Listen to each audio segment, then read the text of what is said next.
Mother Nature is ruthless, sometimes striking without warning. And in Japan, two of her worst disasters are landslides and volcanoes.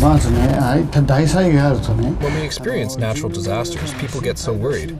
Sometimes people need to leave their house in an evacuation, but we wanted to challenge this. Meet Mikihiro Fujiwara, an inventor for over 50 years. And today, he's about to put two of his new prototypes to the test to see if they could save lives in Japan. We're trying to decrease the impact of the natural disasters. We had a landslide in Hiroshima. Many large rocks fell and caused tremendous damage for people.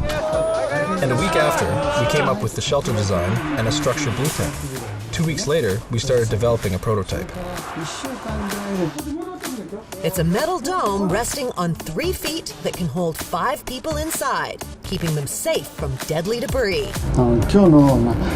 When landslides happen, heavy debris comes. For the first test, we are going to measure the horizontal collision impact. To do this, they attach an echo reader that will record the impact and how it affects the inside of the structure. We want to make sure the inside is safe.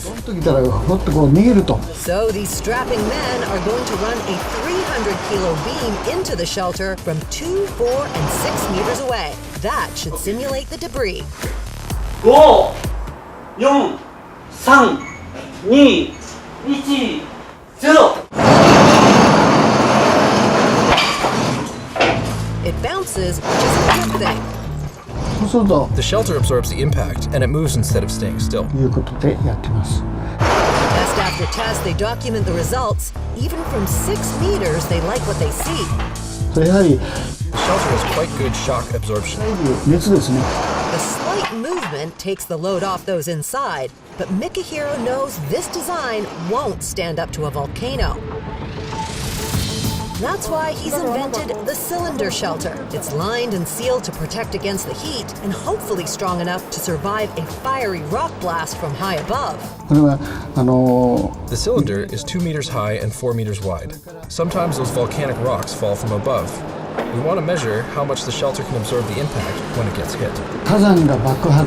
Bring in the test subject, weighing in at a hefty 300 kilos. We simulate a falling volcanic rock from above. This giant pseudo-volcano rock is being lifted over 4 meters. If this works, the implications for this shelter are huge. Like protecting rescue teams from volcanic eruptions while they're doing their jobs. We can consider installing this shelter for each household that lives relatively nearby a volcano. People can use this shelter for an evacuation, protecting them from pyroclastic flow.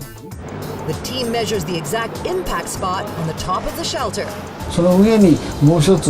There's an iron plate called a flat bar on top, and we place a sponge and rubber underneath the cover. We were thinking that if this plate is not broken, then we say the test is passed. Everything is set, the team steps back and gets in position. 1, 0.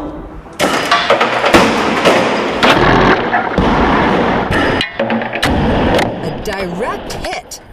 Time to see how it did. センターからちょっと今もう一遍確認します。センターから60ですね。60ですね。はい。が全体的にこういったところからこうくぼんでますね。はい、400。これか。あ、ここ落ちます。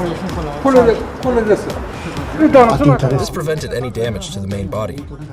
We saw some parts were scooped, but didn't see any damage underneath. So I would say the test was successful, and the results are very good. It was the first of many tests for Mikihiro, but he expects it could hold people long enough for rescue crews to arrive. If an explosion happened at midnight, a rescue helicopter won't come right away. So even if that's the case, each shelter is designed for up to 10 people for 2 days. When the next volcano roars, this cylinder should be ready.